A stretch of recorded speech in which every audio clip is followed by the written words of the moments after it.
This is Samsung Galaxy A53 5G model.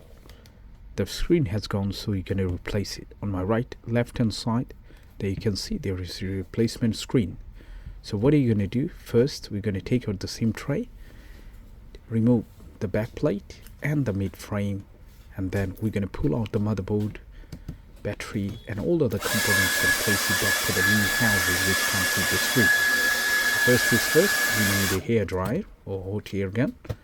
So we're going to blow some heat to make the adhesive softer, and then it should come out easily. It's not too difficult, but don't go that far, otherwise you're going to damage one of the flex cable, but they are nothing visible, but that's okay.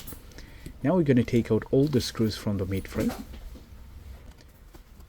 and all of them same inside, so don't worry. And the second step would be disconnecting the battery before touching any of the components, and then take out a couple of screws, one from main board, one from secondary board, disconnect all the flex, pull out the main board, pull out the secondary board, flex wires, battery, vibrator, and sometimes we need to take out the actual power button as well, and then place it back to the new housing and put it back, reverse back whatever we done, and pretty much that's all. So let's play the full tutorial. Hopefully that would help.